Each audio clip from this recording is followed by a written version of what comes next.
हिजो नेपालको इतिहासमा आजसम्म कहिले नघटेको घटना भयो, यति गम्भीर लापरवाही घटना भयो, त्यो पनि सर्वोच्च अदालतबाट। सर्वोच्च अदालत भनेको देशको एकमात्र संविधानको कानुनको व्याख्या गर्न सक्ने सर्वोच्च निकाय हो, जसबाट रेशम चौधरीलाई पक्राउ गरियो, कारागार चलान पनि गरियो। 5-6 घण्टापछि फेरि त्यो पत्र गलत रहेछ भनेर उनलाई तत्काल रिहा गरियो। यहाँसम्म अचम्म छैन। अब अचम्मको कुरा के छ भन्दा रेशम चौधरी एउटा पार्टीको संरक्षक थिए, हिजोका माननीय थिए, उनको श्रीमती माननीय थिए, 5-7 जना सांसद थिए, शेरबहादुर देउवासँग केपी ओलीसम्म उनको पहुँच थियो, उनलाई तत्काल छुटाइयो गलत भएको रहेछ भनेर। रेशम चौधरीकै ठाउँमा आज तपाईँ र म एउटा कोही निम्बुखा नागरिक सर्वसाधारण भएको भए के उनी तत्काल छुट्थ्यो होला त?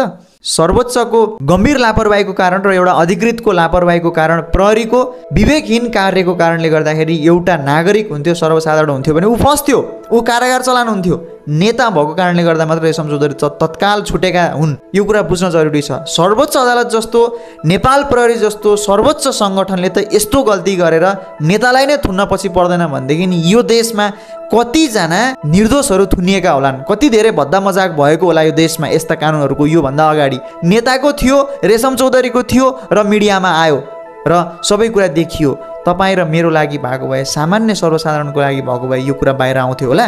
यो गम्भीर घटना हो। देश कस्ताहरूले चलाइरहेछन् र देश चलाउनेहरूले संवैधानिक निकाय र नेपाल प्रहरी जस्तो सङ्गठनलाई कस्तो बनाइरहेछन्, यिनीहरूले कसरी भित्रभित्र खोक्रो बनाइरहेछन्, आफ्ना पार्टीका कार्यकर्ताहरू भर्ती गरेर यो देशको सर्वोच्च निकायलाई नै कति अर्थहीन बनाइरहेका छन् भन्ने नमुना पछिल्लो घटना हो, जुन एकदमै गम्भीर थियो।